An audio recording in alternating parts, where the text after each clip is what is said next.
Assalamualaikum warahmatullahi wabarakatuh.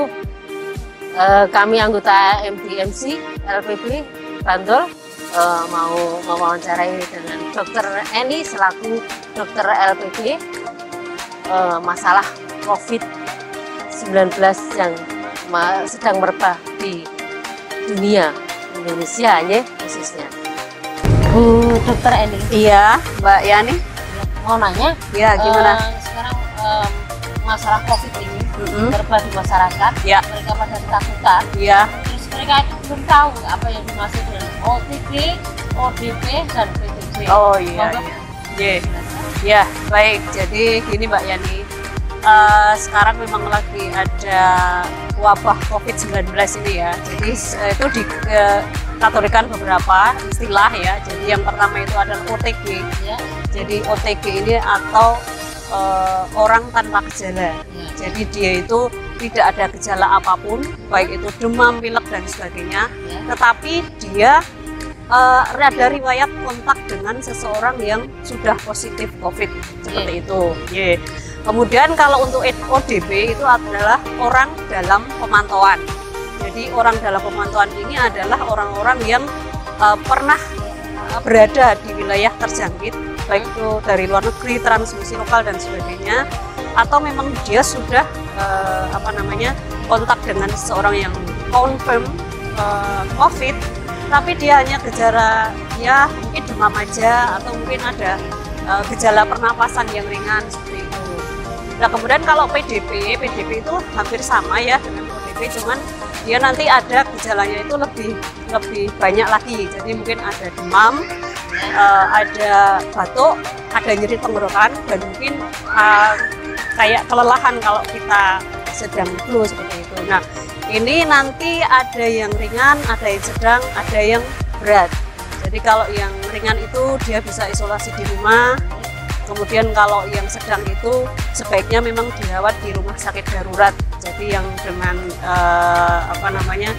ketentuan ruangan khusus. Nah kemudian yang berat jelas harus dirawat di rumah sakit rujukan COVID. Sudah kita tahu ya di DIY di Bantul juga ada rumah sakit yang sudah ditunjuk sebagai rumah sakit rujukan COVID. Ini karena kenapa? Karena yang berat ini kadang-kadang membutuhkan ruangan ICU dan sebagainya yang ada ventilatornya seperti itu Mbak Yani. Terus yang PDP itu apakah nanti akan sembuh seperti sedia kala? Karena hal tersebut akan warga itu meragukan apakah nanti bisa menularkan apa enggak. Jadi mereka itu setelah sembuh itu ke warga masyarakat kadang kan mereka itu tidak bisa menerima. Gimana itu? Apakah sembuh total apa bisa menularkan lagi? Ya kalau memang dia masih dalam masa inkubasi itu adalah masa di mana virus itu masih bisa menular, ya memang bisa menularkan ke orang lain. Ya, tapi kemudian si PDP ini juga bisa sembuh sempurna kayak kita flu terus sembuh sendiri seperti itu ya. Tapi memang ada beberapa yang jadi memberat seperti itu Mbak. Terus itu inkubasinya berapa hari? Itu 14 hari dari penelitian para ahli. Berarti kalau itu sudah benar-benar negatif, ya. Saya dengar itu pemeriksaan untuk tesnya itu 2 kali nih. 2 kali pemeriksaan negatif, jadi nggak masalah di masyarakat nih. Ya nggak masalah. Tapi ya tetap kita harus aware juga, tetap jaga kebersihan tetap Mbak. Iya seperti itu. Ya. Dan saya khawatirkan kan masyarakat tidak bisa menerima dengan kehadiran orang yang sakit tersebut. Oh iya.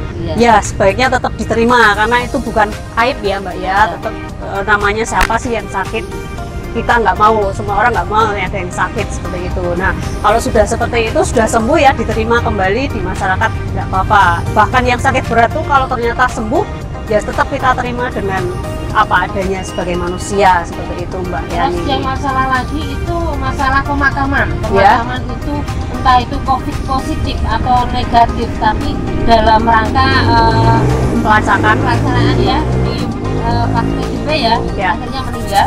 Itu warga masyarakat pada ketakutan. Nah, sebaiknya bagaimana?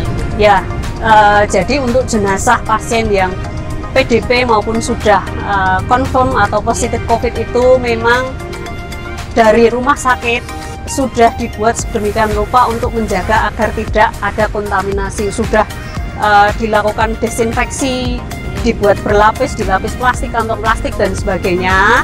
Nah itu sudah aman. Jadi kalau dimakamkan memang harus petugas yang dari rumah sakit atau relawan mungkin juga bisa dengan syarat APD. APD-nya untuk pemakaman yang penting nggak harus hazmat itu ya Mbak, ya paling masker, sarung tangan sama gaun kalau ada.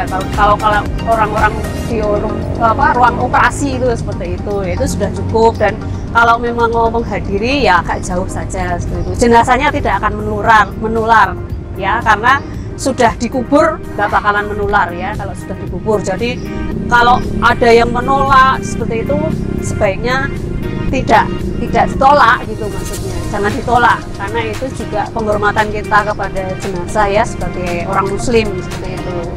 Oke Mbak, gimana? Itu kan kalau masyarakat yang takut ya, mereka jenazah datang dengan pakaian APD yang lengkap itu Ya. Terus itu kan mereka ketakutan melihat petugas-petugasnya pakai APD lengkap itu, akhirnya mereka jauh, nggak mau membantu. Nah itu caranya menerapkan pada masyarakat agar mereka nggak takut itu loh, gimana ya? Ya mungkin kita memang harus edukasi terus menerus ya Mbak ya. Kita semua sama ya, kerjasama dengan ya mungkin dengan Bapak Ustadz, Bapak kaum yang di dekat pemakaman tersebut atau di lokasi pemakaman tersebut. Kemudian ini yang saya anggap berbahaya ya, untuk OTG. Ya. OTG itu kan dia sudah terpapar dengan COVID positif ya, tapi dia tidak ada gejala. Nah itu terus bagaimana ya kita menghadapi orang-orang seperti itu, karena itu akhirnya kan sebagai karet ya membawa. Bagaimana caranya agar kita tidak terkena dengan orang-orang yang OTG itu menularkan ke kita? Itu bagaimana? Ya karena ya orang-orang yang seperti itu kita nggak tahu ya Mbak. Makanya kita jaga diri saja. Yang untuk saat ini kita diwajibkan pakai masker, sebaiknya kita pakai masker dan selalu cuci tangan dan menjaga kalau kita batuk dan bersin harus ditutup. Mungkin seperti itu Mbak ya. Hasil wawancara tadi disebutkan bahwa yang pertama adalah OTG. OTG adalah orang tanpa gejala, yaitu orang yang terpapar dengan terpapar COVID dengan konfirm positif, itu tidak ada gejala sama sekali. Kemudian yang ODP adalah orang dalam pemantauan. Orang dalam pemantauan di sini biasanya dia melewati daerah transmisi atau di daerah yang terjangkit. Kemudian dia ada batuk pilek sedikit.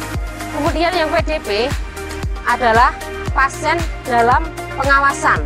Pasien dalam pengawasan ini bisa opname dan bisa tidak. Kalau pasien bisa yang opname itu yang ada gejala ispa berat, sesak nafas. Kemudian yang tidak opname adalah gejalanya ringan. Kemudian kita nggak usah takut dengan pemakaman orang yang kena COVID positif atau pasien PDP yang meninggal, karena pasien tersebut, jenazah tersebut itu virus akan mati sehubungan dengan jenazah sudah meninggal. Jadi virus tidak akan hidup di jenazah yang meninggal. Kita nggak usah khawatir karena itu tidak akan menularkan. Itu saja. Wassalamualaikum warahmatullahi wabarakatuh.